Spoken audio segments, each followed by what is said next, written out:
It's Living a Healthy Lifestyle Show with your favorite holistic health coach, Carrie Kay, every Tuesday at 3 o'clock Eastern on TAN Talk Radio Network.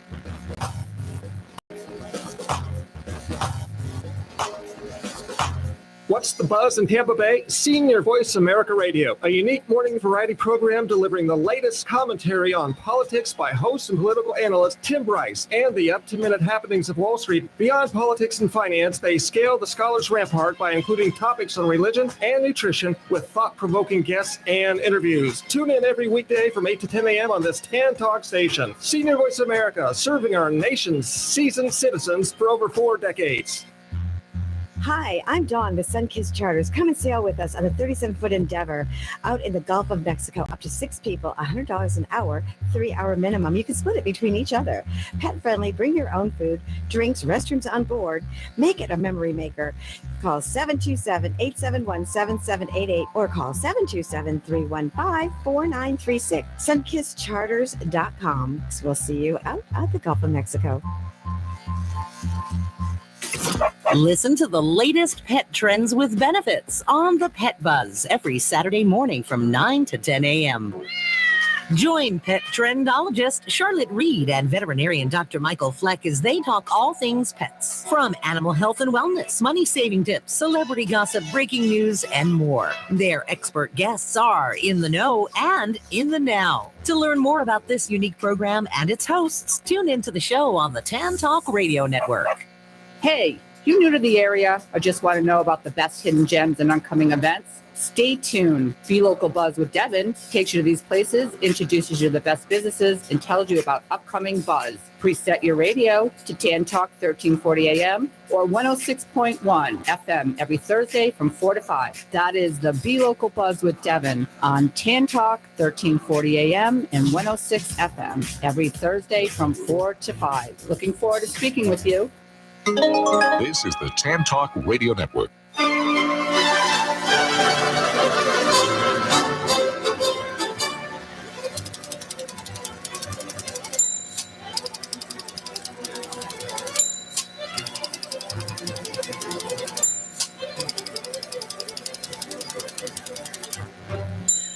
Hi, this is Patsy with a Z. Welcome to Joy on Paper, a program for writers and those who dream of writing, and for everyone who wants to know the story behind the book. Coming to you from glorious Clearwater, Florida, the perfect place for writers to write and readers to enjoy a good book.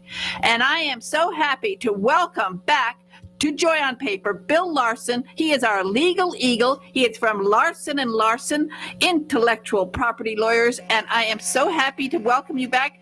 Bill, it's been a little bit too long. How are you?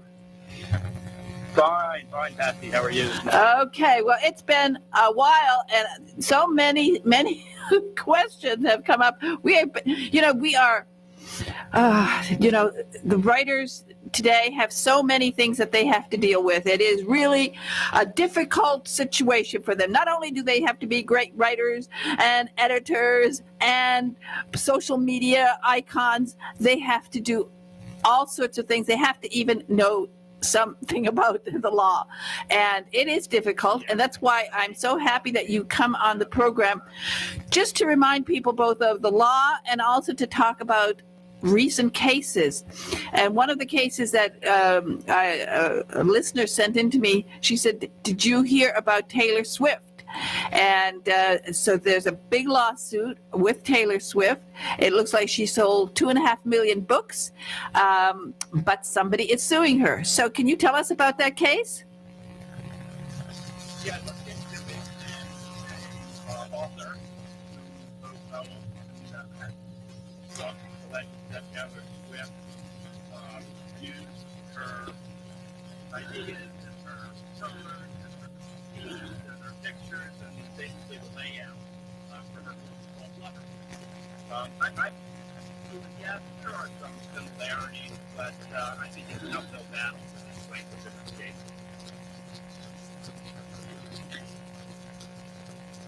this case. So the situation. Okay, I had a little interference there. So the situation is, she wrote this. Well, Taylor Swift released this book, but the author is claiming that a lot of it comes from her original work, which was done about 10 years ago. Right, and there's no identity of anything between the two books. It's really an argument that the two are similar in certain ways. I don't see it as a really strong case, but you never know. Well, that's the problem. You know, for famous people, you'd think though that she, with her kind of money, she could afford to get really original and have this, taken care of. But the claimant is saying that she even used the same colors in her work, in her cover and stuff like that. Right, and that's a tough one because colors are tough to prove that any one person owns specific colors. I'm sure if you looked at other books, you'd see similar color format, pictures, and so forth. And I think it's a two-part problem with the plaintiff. One, I don't think there's enough similarities based on what I've seen to be what I would call blatant copyright infringement. And number two, you're going up against Taylor Swift, who is beloved in the world, and so you have a very, very difficult defendant in this case because people are probably likely not to believe that she's innocent. Now, something like this would probably be settled out of court. Yeah, if you look at it from a statistical standpoint, yes, 99 out of 100 cases settled out of court. This probably will be one, and it'll probably be a confidential settlement at some time, and it'll just quietly go away, and nobody will ever hear about it again. But it is something that authors have to take into consideration. So many authors today, well, the problem is many times they are themselves doing their own covers, and they are, they're influenced by the covers that they see around them. So how difficult is it for them to make sure that they don't sort of derive a cover design from another author? So long as it's original, then it's okay. Copyright infringement doesn't exist, notwithstanding that two works are identical. There has to be copies, and so there are circumstances when two people will create the same work, almost identical at the same time. But as long as it's original, it's not copyright infringement. So just don't use anybody else's work as a basis to derive your work. You know, one of the problems, of course, is this whole thing of having people's images. One of the questions that came up was nowadays when people are doing Zoom interviews, so often they're doing Zoom interviews or doing Zoom events where they are participating in a panel. And this occurred to me when an author did, have behind them. They've written a book, a legal mystery, and behind them they had pictures of two very, very famous, one a famous lawyer, and the other was this is funny, if you want to get in trouble with copyright things, to do it when it comes to doing a lawyer, but one a famous lawyer, and which is referenced in his book as just not as a character, but simply mentioned. And also then the other was a cover of a famous author who does legal books, very famous, one of the most famous authors in the country. But he has behind him in poster-sized photos these two people. And his book is a legal mystery, and he references the lawyer as somebody who is famous, and he references actually the author as another famous person within his own book, but it has nothing to do with those two people. Is that really pushing it to use their photos as sort of his background? So the potential problem we have in that case is a violation of what we call personal likeness. Everybody's entitled to their personal likeness not being used in a commercial setting. So this is not something that would be copyright law. This would be something that would fall into state law under protection of personal likeness. So yes, this would be a problem if you're using in a commercial setting the personal likeness of those two individuals that helps those your book. If those persons are, political, there's an exemption for political people and stuff like that. But if you're just a lawyer, if you're a famous lawyer, there's a possibility you can violate the personal likeness statutes of state laws. But it's probably a very low risk scenario. Because basically in his PR and in his blurb in one of his sections of his Amazon blurb, he mentioned a book as thrilling as blankety blank's book, which is the famous author. And by having that photo behind him of that famous author, is he like trying to imply that author is giving him the blurb, is saying, I approve of this book, I really love this book? And that would be the argument of the plaintiff in a case like that they were using writing a hotel with that individual to try to sell their book. Now, comparative advertising is permitted, so you can say my book is better than yours. You can mention that other book. But that once you put personal likeness up there, then you're again straying into a different area of law. So it would be better to not do it. So if Brian asked me, is this okay? I'd probably tell him now to do that. I'm not behind you. But you're certainly allowed to use comparative advertising. Well, it does come down to, the problem is I immediately when I saw him on Zoom, and I saw that, at first I was very impressed. I thought it was a nice background, because so often people don't have nice backgrounds on their Zoom conference calls and on their Zoom events. Sometimes people are really quite amazing. I've seen people have a messy bedroom behind them, or, bookshelves that are all sort of askew and nothing is neat. So I was impressed that he had those. Really, he had gone out of his way to do blow up poster size photos of these people, and I was impressed with it. But then afterwards I did get that idea. I thought, well, I don't think so and so, who is a very famous author who has a name as the authority of legal fiction, I don't think he would have he was not giving this author a recommendation. That's what I thought. And therein lies the problem. Okay? That's why the plaintiff in that case would have an argument, because it's likely that the people who are watching the Zoom meeting and seeing those persons behind believe that those people sponsor or approve of what the author is saying. That's the problem. And then after that, I got the idea. I was thinking on my own side, I don't actually do much Zooming. I don't like to do the Zoom. But I was thinking actually of doing a background for Zoom, a special background, again, because I like to have a neatness in a Zoom conference. I think it's terrible when people are just messy. But would I be infringing on anybody if behind me I have a series of book covers? Is that okay for me to do that? Because they're all people I've interviewed? Yeah, that's not going to be a problem. Okay, because and I'm only doing the authors who I have interviewed, actually. That's not going to be a problem. So there's a number of different ways that you can set up Zoom meetings. They have software that will create a background. Not everybody likes that, because sometimes it makes the person in the Zoom meeting look kind of fuzzy when they move around. But there is, and I agree that there is a lot of,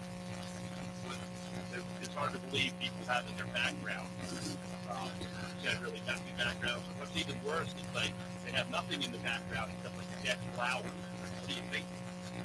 So yes, if you want to be more professional, you want to have a nice background, and those are to be easily obtained either through software or just creating some kind of a backdrop behind you.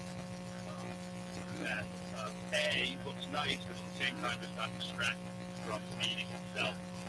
You're listening to the person and not concentrating on the background. Now, one of the questions that came up, and this is something that's very big now, audible books. What is the rule about recording audible books? I'm talking about audible books of books that are out of copyright, which would be how many years for a book to be out of copyright? 100 years. 100 years. Okay. So let's say you wanted to take some Mark Twain. Okay, you wanted to take some Mark Twain stuff and you wanted to put it into an audible book. You can do that because it's out of copyright. If it's in copyright, you can't do it because that would be a copyright infringement. Outside of the thing, a derivation, audible book is a derivation of the original copyright. You can't do that in creating derivative work by audible book. But anything that's out of copyright is in what we call the public domain. And the public domain of the law means that no one is entitled to exclusive right in that work. An invention that was patented or a piece of art. Once it's in the public domain, anybody can use it. But then the question arises how it got in the public domain. Do companies like Google, like Gutenberg, if they have put the book on public domain, if they are the ones who have actually digitized it, do they have a right, or can you just go ahead and use whatever they've digitized? Only the copyright owner has the right to make derivative. If the copyright owner is doing it themselves or they're giving permission for somebody to do it, that's fine. But if you don't have permission or you're not the original author, then no, it would be an infringement. Well, let's go back to Mark Twain. Okay, so I know that, for example, Gutenberg has digitized all of Mark Twain. Now, can you use their digitized product without problem?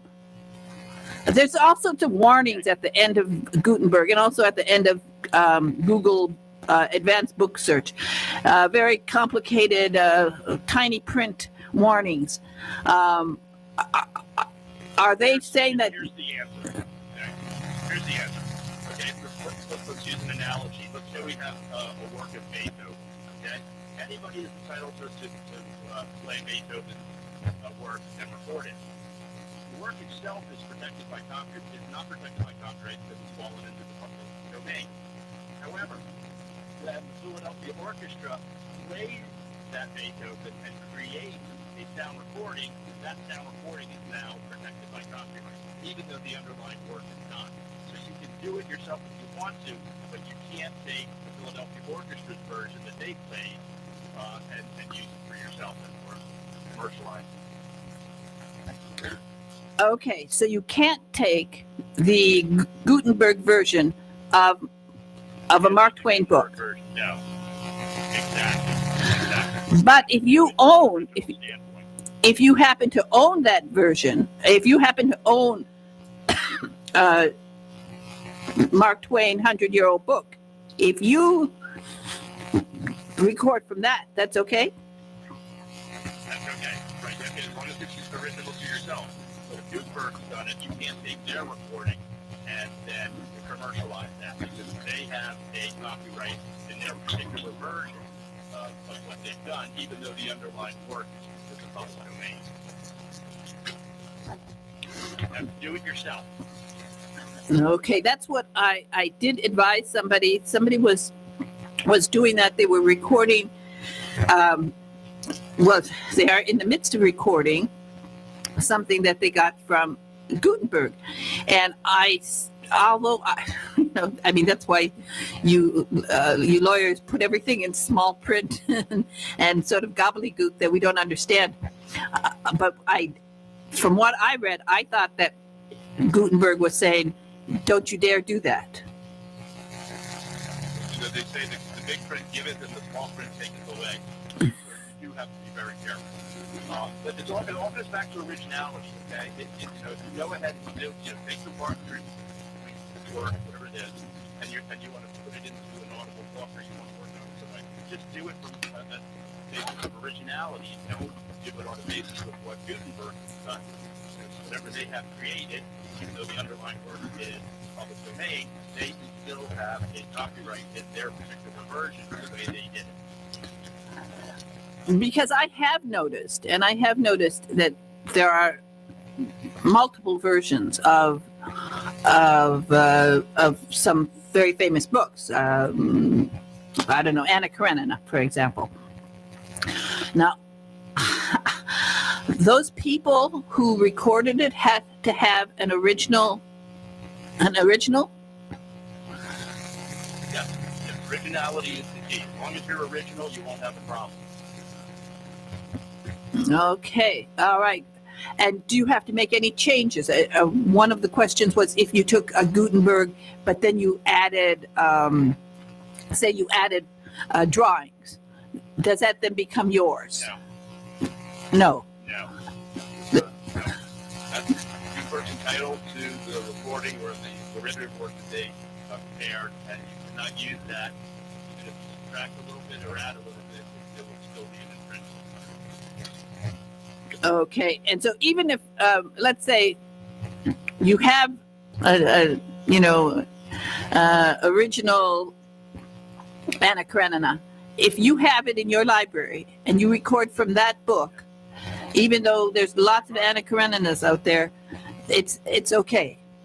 Yeah, it's fine. As long as you start from a primary source and you do it yourself, it's original to you and not anybody else, then you're 100% okay. So the key is that word primary source. Correct. Okay, well, I think that's very important, and I think a lot of, because there is a lot of money that you can make in Audible books, but it is important. I think this is very important news, because you don't want to get yourself. I can imagine that you recorded an entire. Like you record War and Peace because you got it off of Gutenberg, and then they won't let you put it up on Audible. Yeah, because they Audible books is the death of Braille. Now, do you have to prove to Audible that you have the original book? No, I mean you don't have to prove that if you're in a courtroom, but if you have a book, have a version of that book in the public domain, and then you read that and record your voice reading it, then you're perfectly fine as long as the original work is out of copyright. Okay, good. Well, that's good to know. I think that's important. So how are you doing, Bill? You've expanded the business. Everything is, a lot of people have been busy during this pandemic, inventing things. Are you having fun? Yes, we're very busy. One of the crazy things is we know that your facility got hit by lightning a couple weeks ago and blew out a lot of your gear. And the same thing happened here at my office. We had one of those terrible storms, and I took a direct hit here at the law firm, and it just fried all my computer systems, everything. It cost me a fortune. It's real inconvenient, but that's what you have to live with down here in Tampa Bay, right? Like in capital of the world. Exactly, and it's so funny that we had this problem, and it's still affecting on. For example, I hear a lot of sort of terrible sound here as I'm recording. It's not going to show up in the recording, but it is. We're still having problems, getting things right. So people, please back up and have extra backup because it is something we have to deal with here. But I'm glad that you're expanding, and of course, as I always tell everyone, that they really need to think about intellectual property. This is one of the arms that for writers, they have to be really like an octopus. You have to have all these 8 arms out there doing all of these different things, knowing all of this stuff, and it's not easy. But I'm so happy that you always come on and give us some good information here, because it's important. Oh, I want one thing before we leave. Please, again, remind people why they should not sign anything I sent you a few stories, a few things about people who have contacted me. They have signed contracts with publishers, and they are in a mess. And one of the things I want to tell people, well, you tell them don't sign anything, but particularly if you should not finance your publication. This is ridiculous. You got to pass it by a lawyer, so you got to take the time. And the number one reason I hear from clients is, well, I'm hurting for money, and just another couple $100 they didn't want to spend. But it always comes back to this hurts you financially much more than the little bit of money you would have spent on a lawyer who would have told you, don't sign that. And that's the number one problem I see with clients in my office. That problem is that they didn't come and see me beforehand, and now they're in a problem, and they want me to unscramble the omelet, and there's nothing I can do. You sign, lawful agreement, now you've got to pay, you're not getting your money back. So you have to be very careful about signing any contract unless you have a lawyer. And also not agreeing to anything in an email, because this also can hold you liable. Right, an email can be considered a contract. So first makes an offer, and then there's an acceptance through emails. It doesn't have to be a formal contract. Then that constitutes a contract. You can write it on a cocktail napkin, have a legal contract. But before you get into any kind of business relationship with somebody, talk to a lawyer. Basic advice. Now, I gave you one particular man who signed. He's in a mess. He's in an absolute mess, spending over $7,000 of money that he does not have, and he would have to sell so many books to ever recover that. And I feel that the company has deceptive practices. Is it possible to get anything back for him? Get your money back if you want. So you just have to take that as a lesson. There's no way you're getting your money back. It's a tough lesson. It's a tough lesson. So people, Very please, tough lesson. don't. And I want to again tell people that if you're just publishing a book for yourself, for your family, it costs nothing to put it on Amazon. Do not sign any contracts where you're paying $7,000. It would have to be a really important book to warrant that kind of cost. The money is better spent through having editorial with it done. With never to help you. But right now, I'm helping a client edit a work because as a lawyer, I'm very good at grammar and stuff like that. I'm helping editorialize their work, and that helps them get it republished. And that way, they're not going to have any problems. This is very nice work. Exactly. Well, Bill Larson of Larson & Larson, thank you so much for being on Joy on Paper today. Tell people how they can get a hold of you. LarsonAtLaw.com is our website. You can send me an email. And I'd be glad to help anybody out there who has questions about copyright law, or patent law, or trademark law, any of the intellectual property laws. Glad to help anyone. Okay. Send me an email or give me a call. Thank you very much, Bill. Lovely talking to you again. My pleasure. Okay. Okay. Bye-bye. Bye-bye now. Bye. Okay, people, remember what Bill says. Don't sign anything without talking to a lawyer. We're going to do a book buzz from Bria Burton, who is going to be the guest host here on Joy on Paper next Tuesday. So let's go ahead with her book buzz. Hello, fellow sci-fi readers. This is author Bria Burton reporting for Joy on Paper with your science fiction book buzz. Today's communique to galaxies near and far includes a 2021 release in print and ebook, Vigil, Inferno Season, Book 2 in the Cyberknight Saga by Bard Constantine. Readers who start with Vigil, Book 1, will discover how the Cataclysm caused the end of the world, as Hellraiser soldier Jet Wolf knew it, and follow his transformation into high-tech hero Vigil.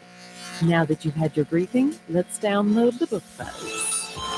In a sinister dystopian future that blends the noir, superhero, and cyberpunk genres, a man out of time fights behind a mask in the crime-ridden streets of New York. where corrupt and brutal villains, robots with electrolasers, and synthoid clones roam. 300 years after Jet Wolf fell into cryosleep, he awakens and stumbles into a society split in two. Haven Core is a closed-off dome for the elites, and all others scrape a living on the outside, where crime lords and gangs rule largely unchecked.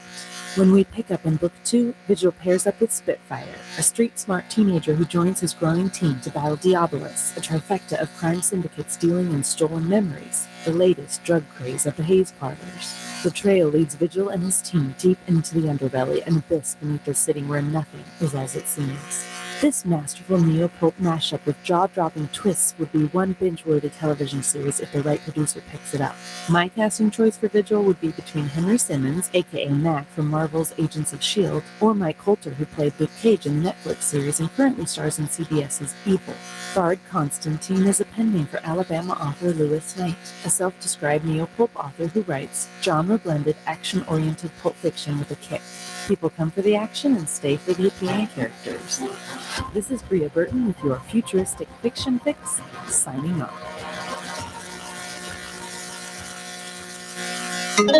This is the Tan Talk Radio Network. Are you ready to eliminate your home energy bill? Well, get ready to harness the sun. Go EHS, Effective Solar Solutions by Efficient Home Services. With no upfront costs, you can save money on your utility bill and even eliminate your electric bill altogether with EHS Solar. Call EHS, the #1 solar installer nationwide. We know how to customize your home. EHS handles every project in-house with no subcontractors. Remember, no upfront costs, tax breaks, and the best company in the business, Efficient Home Services. Schedule an appointment today at 727-353-3757. Visit our website and download your free buyer's guide to going solar at www.goehs.com.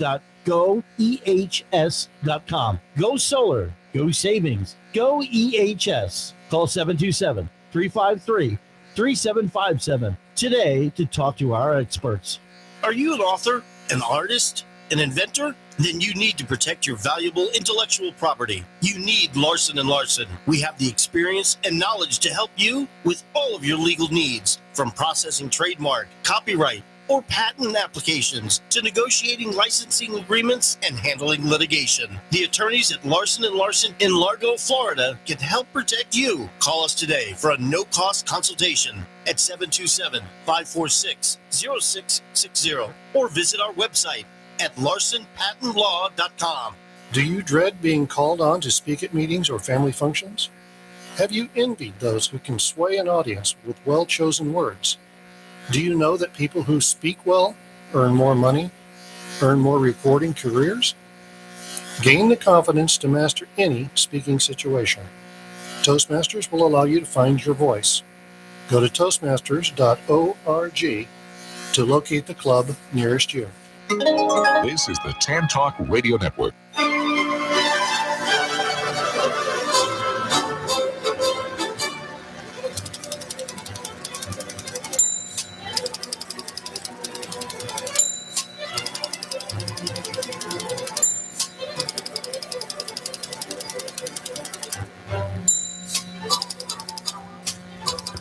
Hi, this is Patsy with a Z, and I am back. And I understand that some of you are hearing static, and I am sorry. We have Larson & Larson. Well, Bill Larson from Larson & Larson mentioned that last week he had his computers blown up during a thunderstorm, and we had the same thing happen here at the studio a while back.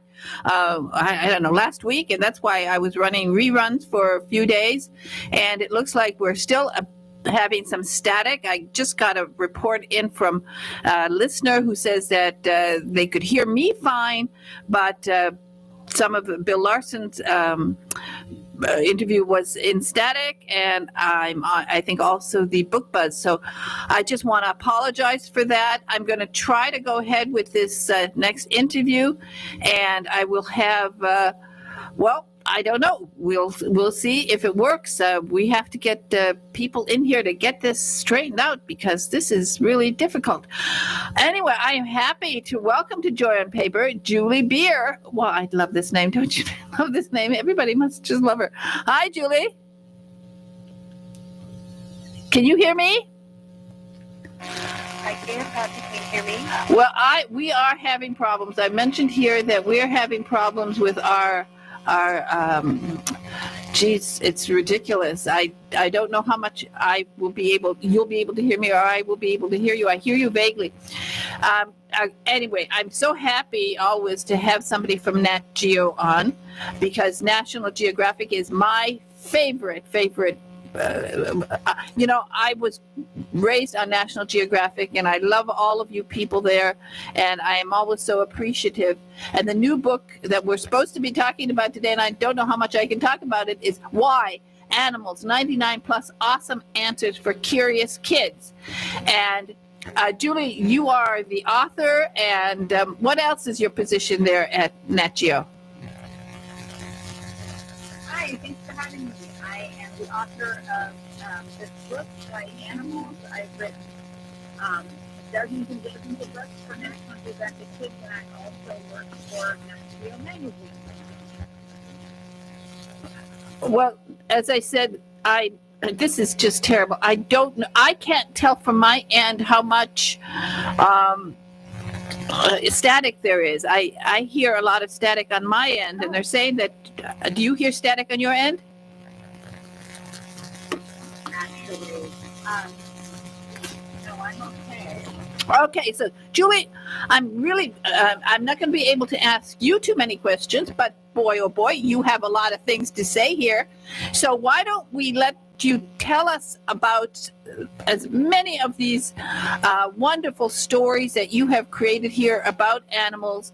I know I wanted to start off with one of my favorite. It's the flamingo, because, I live here in Florida and I have flamingos in my backyard. So tell us why they stand on one foot. Right. Flamingos are amazing. They're so lucky that you get to be around them. Yeah, so, they're proposed that one-legged stand, and I think that scientists, wondered why they sit on one leg. I'm curious, but actually just recently they're getting closer to figuring out at least one reason why they do stand on one leg, and that is because they think that it helps them regulate their temperature. And who would have known that they pull up one leg, they tuck it under their feathers, and to get warm, and then they switch off back and forth. That switching helps them regulate their body temperature, which I don't think most of us would have guessed. I thought that was sort of an interesting surprise about flamingos, amongst many cool things about flamingos. Oh, it's wonderful when I now I will look at them with a new eye. They're warming up. Because their legs are so skinny. Legs are so skinny. You always wonder how those legs are holding them up in the first place. It's true. They're one of those animals that you think, wow, are they even real? They're so bizarrely beautiful and interesting. And I love when we get them. There's a couple times a year when they fly in and they land right there, right in front of me, and I just get such a kick out of them. Of course, we have a lot of wonderful animals here in Florida, so and you have quite a few there in your book, including iguanas. Oh yeah, iguanas are amazing. So there's a lot of different types of iguana. My favorite is marine iguana. They're vegetarian, but they look pretty fierce, but they're actually vegetarian, and they are only found in the Galapagos Islands, which is pretty cool. So they're pretty special animals that dive underwater, scrape algae off rocks, and then come up and eat it. So they're pretty unique special ones. Well, I don't know what I'm going to do here. The static is so bad, I really almost can't hear you. And I don't know if my listeners can hear you. I feel like I'm doing you a terrible disservice here, and certainly my listeners, because I don't think they can hear you. Julia, I think what we'll have to do is we're going to have to rebook you, because I just got a text from one of my listeners. She's listening up in Ohio, And Rita just sent me a message, and I appreciate my listeners who do that. And she says they can't hear what you're saying. They can hear what I'm saying, which is okay. But it's not, it's just the static is too bad. And as I said, we had this terrible storm here, knocked out our control board. The new one is obviously has a problem. So what I think, I'm just not enjoying this, and I don't think my listeners are enjoying this. So, Julie, I'm going to ask if I can rebook you as soon as we get things fixed here. Is that okay? Yes, of course, no problem. Okay. Well, meanwhile, I want to tell my listeners, since they can hear me, which is okay, I'm glad they can hear me, that I want them to get this book. It's called Why Animals 99 Plus Awesome Answers for Curious Kids. And if you ask me, for curious adults too, because every adult would love this book. It's a beautiful National Geographic kids book, of course, with the yellow. I love the yellow edging. It just makes me so happy. When I was a kid and up north in northern Michigan, when we would see that National Geographic magazine arrive in wintertime, it was like a ray of sunshine. And we were so excited when the magazine would arrive, and we would spend long winter days just laying on the floor. I remember we'd lay on our tummies, and we had this big, wonderful rug. My grandmother made these rag rugs. I don't know if you've ever seen one. They were made out of rags, and they were done in a spiral. So they were round and beautiful and very soft. And each of the kids had one, and we would lay on our tummies on the floor, and we would get these National Geographic magazines, and we would go into another world, and we loved it so much. I owe so much of my life really to National Geographic, because I became a world traveler because of the stories that I read in Nat Geo. And I even moved to England because of a story that was in a Nat Geo magazine about Jane Austen and about her living in Bath. And then I moved to England. I wanted to live near where Jane Austen was born, and I had a wonderful, wonderful time there. But, for me, Nat Geo is everything. And are you still there, Julie? Can you hear me? I am. Okay, well, as I said, the problem is people can hear me, but they can't hear you very well. So I'm going to have you back. But I do want to say, while I have you on the line, and while you're listening to me and the other Nat Geo people are listening, I want to remind everyone at National Geographic that for years I have made National Geographic my Thanksgiving is a National Geographic Day.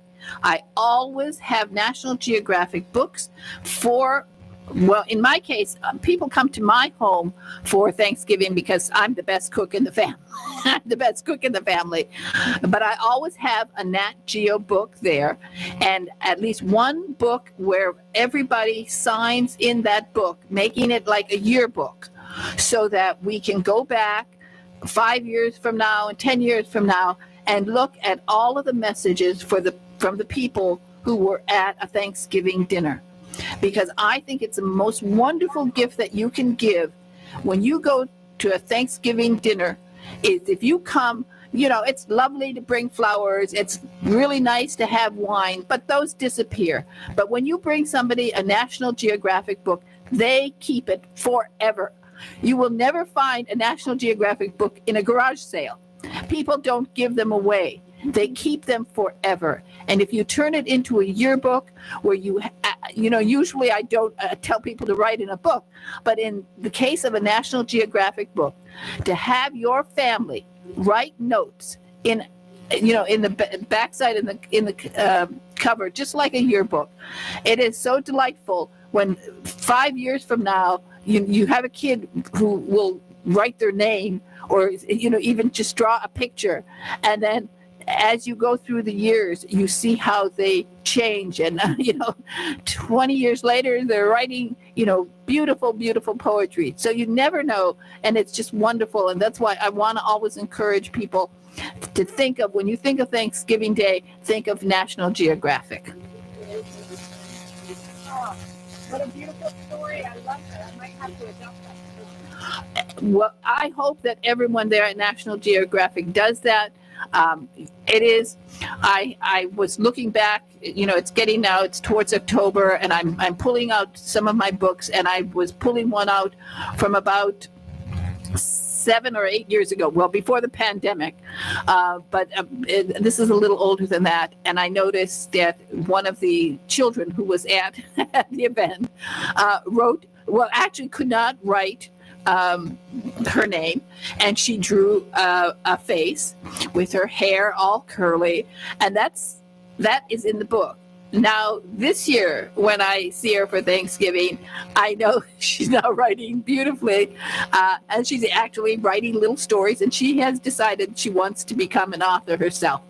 So that's the joy of keeping a National Geographic book year after year after year. And seeing how people change, and also the messages they put, because it's funny, people will put the funniest messages in there. Particularly, I love the ones where I have a National Geographic book about like state parks or places to travel, and people will write in there. They'll say, "Oh, I'm on page 72. That's where I went for my honeymoon," and that makes it such a personal, wonderful treasure. More valuable than anything when you have these kind of messages preserved and saved in your family and from your family and friends. That's amazing. That's such a good idea. Everyone has something to contribute on those pages, so it kind of opens up conversation. Very nice for Thanksgiving. Okay. Well, you tell everyone at National Geographic, tell them my idea. And meanwhile, we will book you again, because I need to be able to hear you. And I hear you sort of very, it's very distant, sort of like you're in a cave. And I hope you're not in a cave with a bat. But you take care now, Julie. It was wonderful to talk to you, even a little bit today, but I'll have you back soon, okay?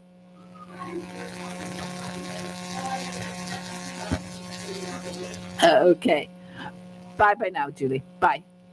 Okay, we're going to have her back, because I want to hear about these animals, although I've been reading the book, and so it's so beautiful. Really, if you have a kid in your family, you should get this book. If you don't have a kid in your family, this book is called Why? Animals, 99 plus awesome answers for curious kids. Can you imagine how happy a child in a hospital would be to get this book? I mean, it would just light up their eyes. They would be so thrilled. And children in hospital are so desperate for something to think about other than the next shot or the next x-ray or the next scan. So buy this book. Maybe you can only, although the price is so ridiculous, it's so reasonable. All Nat Geo books, they keep their books really priced right. They're affordable. So you can get this book and send it to your local children's hospital here in St. Petersburg. We have a wonderful, wonderful children's hospital, or to St. Jude's or to Shriners. Buy this book, just go on Amazon or go to Nat Geo's website, order it, and have it sent directly to the hospital, to the children's ward. Nowadays, they're not called wards, children's floor. I worked in a hospital, so it was a children's ward when I was a candy striper. But a children's floor, and say, just give this book to one of the kids. And I can tell you, you will be giving, that is the meaning of joy, pure joy. To see a child get a new book, it is so thrilling. It's always so thrilling. Their eyes light up. They get so excited. And with this book, particularly, why? Why? Animals, 99 plus awesome answers for curious kids. This book will keep them occupied for hours and hours, and they will have so much fun with it. So please do that today. We put it off sometimes. We say, oh, that's a good idea. That's a good idea. What the heck? Right now, just turn on your computer, go to your telephone, and order a book for a local hospital or for St. Jude's or Shriners, and send a book to a kid, because Nat Geo is the best gift of all. It opened my life, my entire life. And I'm going to tell you one thing. I was raised in a little town, in the middle of nowhere, and we were the only family to have this book, National Geographic magazine, sent to us. We were all different. Our family was different because of that book. We were all more open-minded, more excited about life. And all three of us in my family, all of the kids, we all just traveled and enjoyed life because of National Geographic and learned so much.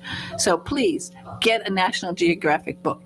Now, also, I want to mention again, next Tuesday, Bria Burton is going to be here, and she is going to have two wonderful guests, Louis Knight and is going to be talking about Vigil, which we played the book buzz. I'm sorry if people didn't hear it, but Bria Burton is a wonderful and inspiring young author herself, and she's going to be a guest host, and I am so happy that she will also be joined by Nancy Kress, who is an award-winning author. So Bria is really excited about doing it, and I'm excited that she's going to be the guest host on Joy on Paper on September 27th.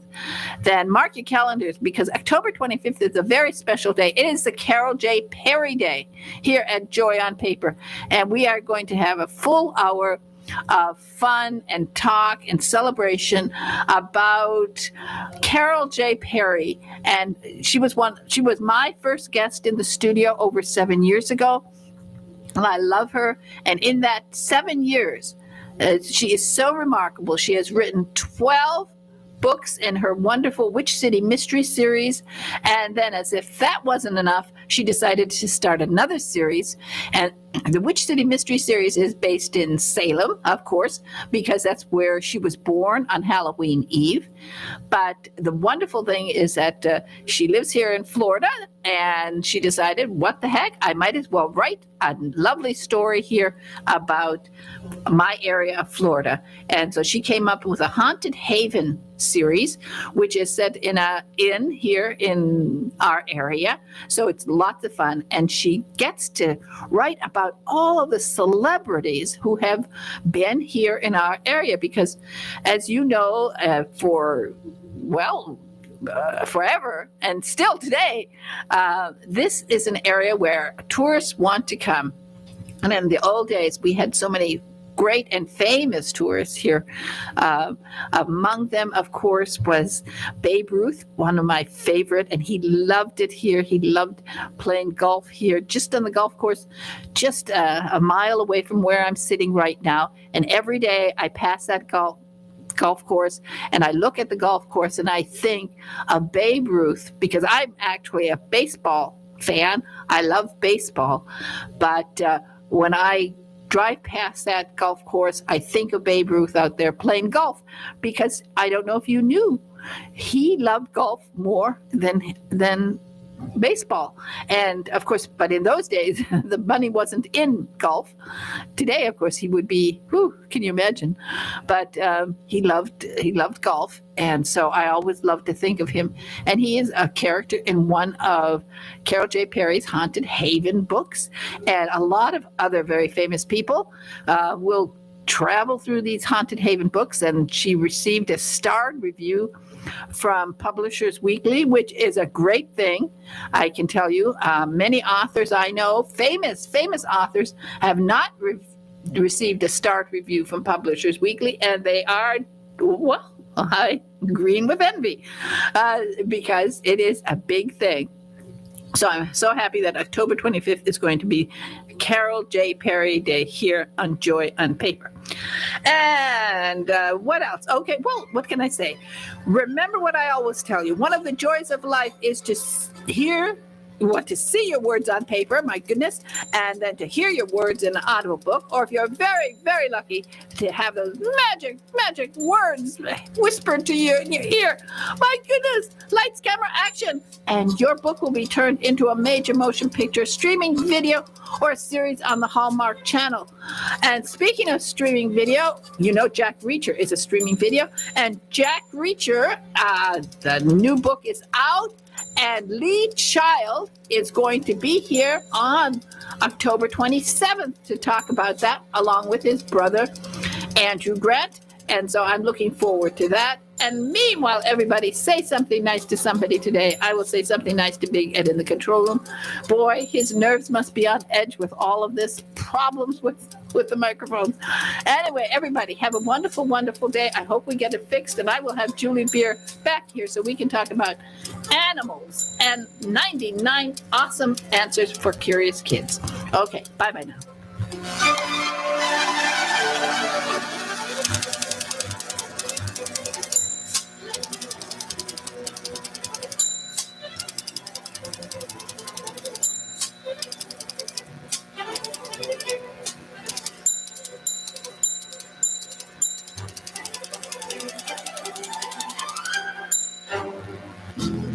And now, with the only in America. WTAN, Clearwater. FM 106.1. WDCF, Dade City. FM 102.3. WZHR, Zephyrhills. FM 104.3. Listen. Yes, the first all-in-person session of the UN General Assembly in more than 2 years has just gotten underway in New York. Much of the focus will be on the war in Ukraine. U.S. Ambassador Linda Thomas Greenfield. We are going to condemn Russia. We're going to isolate Russia. It will not be business as usual. As Ukrainian forces push forward, recapturing occupied towns and cities, there's fresh evidence of human atrocities. Correspondent Deborah Patta went inside a former police station in Izium turned torture chamber. We can see here some kind of wooden bat and masks that we understand were used to asphyxiate victims during periods of intense torture. Proxy leaders in Luhansk and Donetsk have scheduled referendums Friday on joining Russia. Hurricane Fiona is now a Category 3 system tearing through the Turks and Caicos. Meteorologist Craig Allen with our affiliate WCBS. In total, I think Southeast Bahamas and the Turks and Caicos are going to wind up with about 5 to 10 inches of rain, along with the strong gusty winds. It is possible that we could be nearing Category 4 strength as the storm makes a direct run at Bermuda. Puerto Rico still struggling to recover post-Fiona. Volunteers with Emily Fulmer's Global Empowerment Mission in Miami are boxing up supplies to send to the island. Right now, we just want to give food and water to families who are suffering from the flooding. Most people in Puerto Rico still have no electricity or running water. Lawyers for former President Trump are scheduled to appear before a special master in New York today after pushing back on one of his requests regarding the classified documents seized at Mar-a-Lago. Correspondent Scott McFarland from Washington. The special master appointed by the court to review some of the records has asked the Trump team to provide information about any records the former president declassified.